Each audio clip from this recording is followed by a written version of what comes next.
Live from the KHOU 11 studios, H-Town Rush starts right now. Now at 6, Washington, D.C. in shock. Influential Congressman Elijah Cummings dead at age 68. The longtime lawmaker's death sending shockwaves across the country. Condolences and messages of love and support for Cummings have been flooding social media over the last 90 minutes or so. We start your Rush Block with Evan Kosloff in Washington, D.C. Well, some really devastating news here at Capitol Hill. We're learning early this morning that Congressman Elijah Cummings has passed away. He was just 68 years old, and we got the statement from his staff saying that he passed away at Johns Hopkins Hospital due to complications concerning long-standing health challenges. So that's all we know right now, but obviously this is heartbreaking news considering his long history of service. He was a civil rights icon. Also, he joined the Maryland House of Delegates back in 1983, where he served for some 13 years. In 1996, he joined Congress as a member of the House of Representatives. He's been serving there for more than 20 years.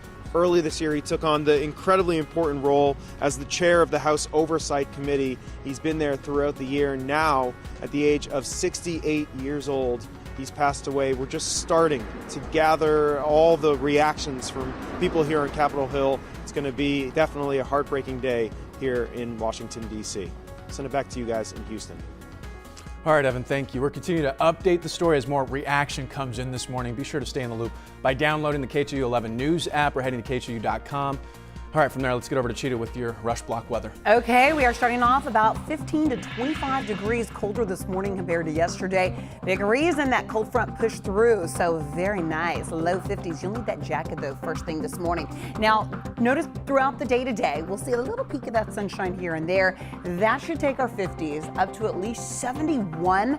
There should be a few neighborhoods, though, that even this afternoon that stay under cloudy skies remain in the upper 60s. So today's going to feel a whole lot cooler compared to yesterday. That's also because of our northerly wind. Live look outside, clouds in place, rain not an issue almost through the weekend. Next cold front arrives Monday and stuff. That's when also the rain will return. All righty, Cheetah. Well, right now you are going to love getting out there on our freeways because we are moving accident-free, incident-free pretty much everywhere. I do have one little spot to show you, and that's 288. Of course, we're already bumpy northbound, but that's a usual travel time. Nothing out of the ordinary for you folks coming out of Pearland. Here's where we just have a new issue to look out for. It is a stalled truck on the southbound side of 288, just south of the South Loop. So easy to remember the location. We're still playing the weight game on this rig that's stalled. It's off to the right shoulder and safe. That is eastbound just inside the West Loop. Look out for that. It's still dark out there. Xavier. All right, Steph, thank you. Let's get out to our Janelle Fort following a developing story this morning. Right now, police are looking for the robber who shot an off-duty deputy. Janelle, live at Memorial Hermann. Janelle, how is the deputy doing this morning? Well, Xavier, we know that deputy was in surgery overnight. Officials tell us that he was shot in the arm, but he should be okay, and that's great news considering the circumstances. According to investigators, the 15-year law enforcement veteran was working his side job at a Five Guys off of North Shepherd last night. He was working security around 8:30 when a masked man walked into the restaurant with a gun. The man robbed not only the business, but the customers inside as well. Per training, the deputy had to wait for the robber to exit before confronting him, but before he could do that, the robber spotted him standing outside. The robber shot at the deputy through the glass windows of the store. Officials say they don't believe the deputy was able to get a shot off. The shooter took off, and a Good Samaritan tended to the deputy until help could arrive. Witnesses say that shooter got away in a white-colored Charger car that investigators are still looking for this morning. And investigators are asking if you have any information about this, that you contact them or Crime Stoppers. Sending it back to you guys in the studio. All right, Janelle Ford, thank you. Breaking news now into your Rush Block. An 8-year-old girl is rushed to the hospital after she was hit by a car. This happened in Northwest Harris County. Deputies say that young girl is autistic. She wandered away from her home and then into the street. The driver did stop and did not appear to be under the influence. The girl, though, is in critical condition. Let's get to one of the day's biggest stories now, dominating the front page of newspapers across the country. The debate over the Turkish attack into northern Syria. Right now, Vice President Mike Pence and Secretary of State Mike Pompeo are in Turkey, hoping to broker a ceasefire between Turkish forces and the Kurds. Meanwhile, a political battle is playing out in Washington. President Trump is defending his call to pull U.S. forces out, but some feel that move gave Turkey a green light to invade, and now Trump is getting hammered by lawmakers. A majority of Democrats and Republicans in the House voted to condemn the move.